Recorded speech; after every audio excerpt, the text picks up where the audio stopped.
Arteezy is just that kind of rim near the enemy side of the map. But uh-oh, somebody isn't so mobile. It's Puppey.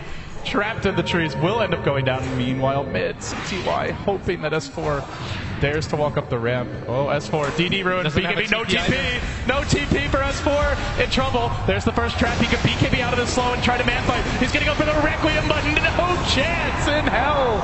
Even through the damage of the Requiem. And it was a lot. The double wreck. Not enough. Yeah, do you think at bottom, by the way, if that was a bad move by Puppey, so Puppey, if anybody shows up in the lane to kill him, it's just free information for Arteezy, because he knows guaranteed 2 heroes down there. One of them has that lockdown ability that he's afraid of before he has his Manta, and it allows him just TP top, split push that lane. It's almost like you just trade a support for information and farm on Arteezy. Like, Puppey won't make a difference in this game anymore. The Hellbear Smashers now also trolling the waves. If Arteezy can't do it, the creeps will provide the needed support. So they have to go in with a very minimal wave, just their own Satyr Tormentor here, and that's not going to help against the backdoor regen. But that's now a completed Butterfly on ZYF. This is just getting ridiculous for Rio. They've got to be frustrated by this, but still with the lead here. In fact, they've been increasing it. A 12k gold lead, a 12k experience lead. Still, despite how aggravating it must be, they're pulling ahead more and more. Yeah, but this is what Secret want. Just continue to extend the game. Hope that he won't overextend like they did last fight. And I don't know if they have it in them. If they overextend again, Arteezy's just going to get so much space. That's going to be like pretty much a Butterfly or a Basher after, or even close to an Abyssal Blade after one really bad fight. Yeah, with this lead, you can't really throw it away, especially when you've got such a mobile hero. They have the blink. Live to follow this up. Call down is waiting as well. They're going to immediately force out the blink. They couldn't quite get the silence off. Arteezy could have manted it anyway. Zai fishing with his own blink call. He's not going to connect the urn, stopping a potential blink out. Now they silence him. Anti-Mage Illusions working on the carries here. Zion a bit of danger. S4 there to usher them away, but blinking forward. And CTY the crit. Not coming out, but the back now. S4 Grave, a beautiful goal. And the S4 looking in goal. Kerro with the damage. Not enough though. Now he's on the run too. S4 may also fall as RTK. CTY cutting off the path of retreat and executing Secret inside their own base.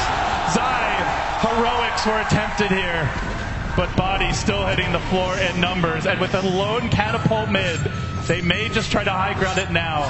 Neo's just going to go for bottom. They want blood right now. They realize even if S4 has a buyback, he can't really do anything with just 9 souls on it right now. The time grows desperate. Where does Arteezy go? If he goes mid, there's a tier 2. There's a glyph. If he cuts the wave bottom, it's too late. There's already a gigantic wave in here. There's no Requiem on Shadow Feet, no BKB, no buyback either. They only have a buyback on the Witch Doctor, who's lacking a Death Ward.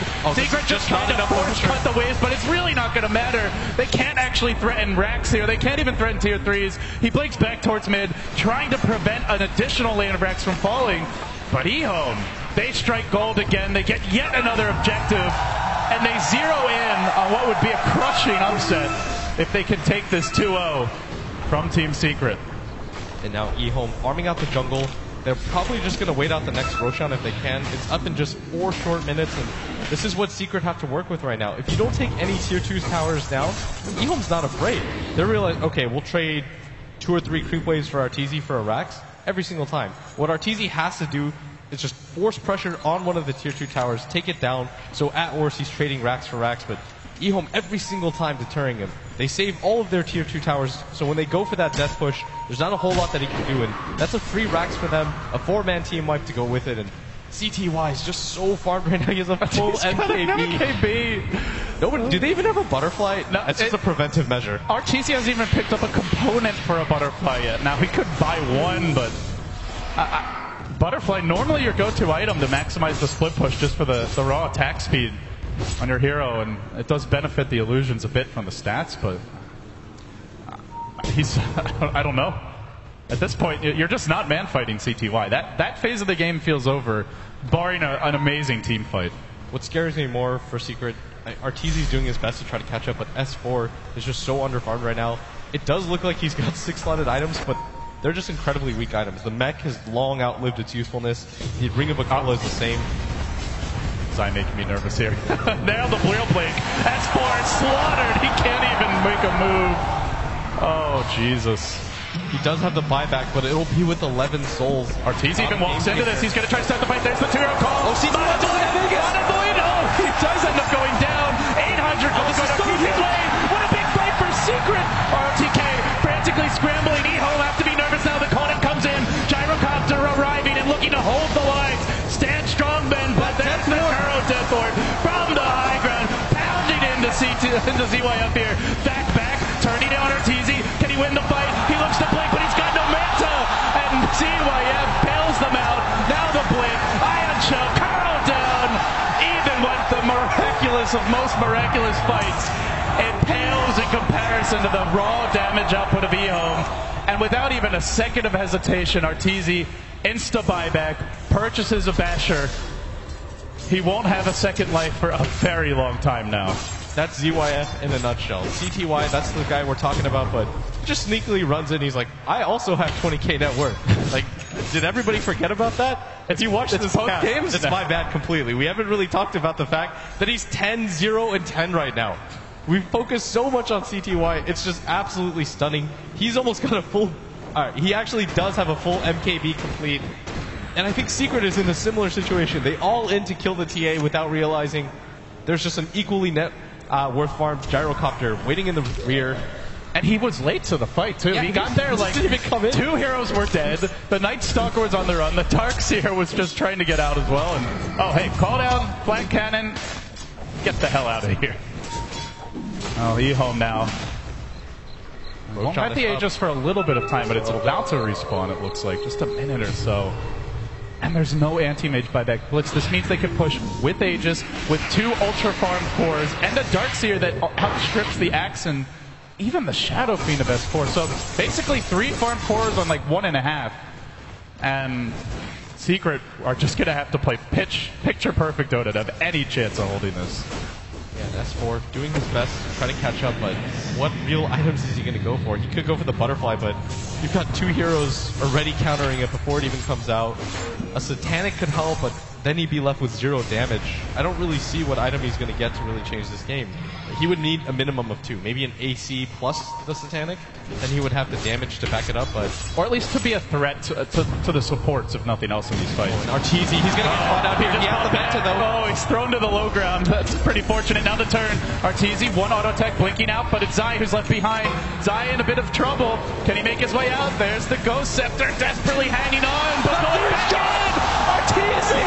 He charged in again! It'll pay with his life, and with no Arteezy, this is going to be nigh impossible for Secret, massacred under the blazing guns of ZYF and CTY's endless cracks. There's another!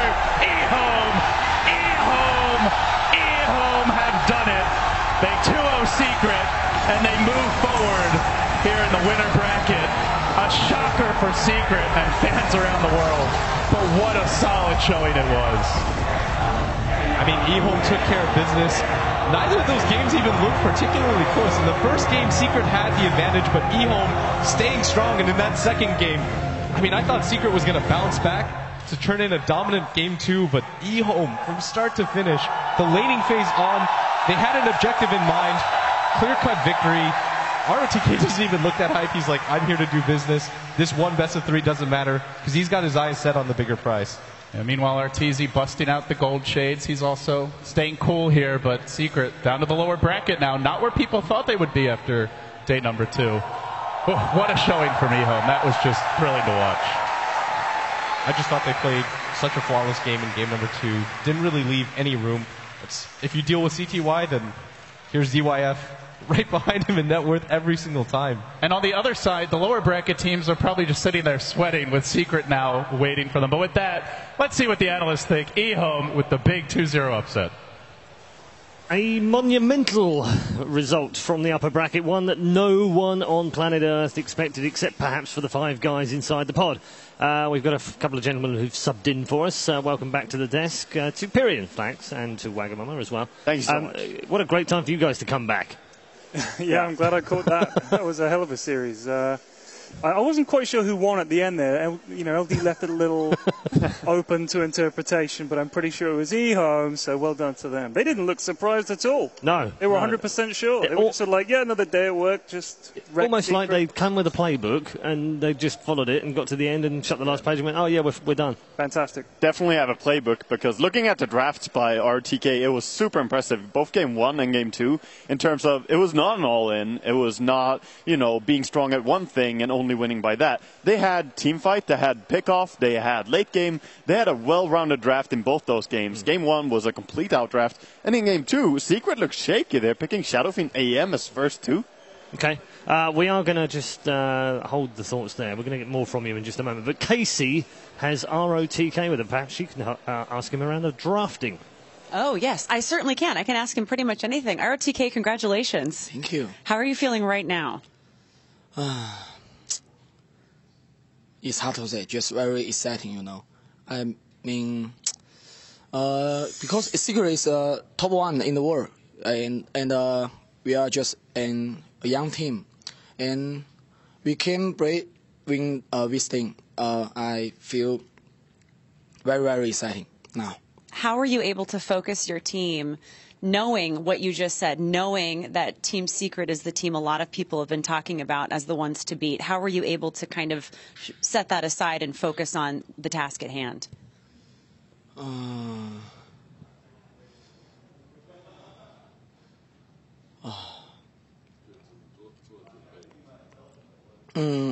We just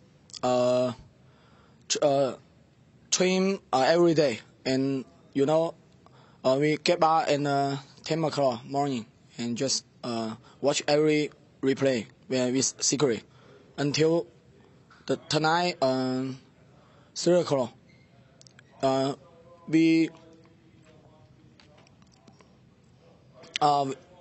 think we just try my best to do how to win Secret, and then we did. Twice. How did that feel, and how did the draft go? How much did the draft in both of the games factor into your success?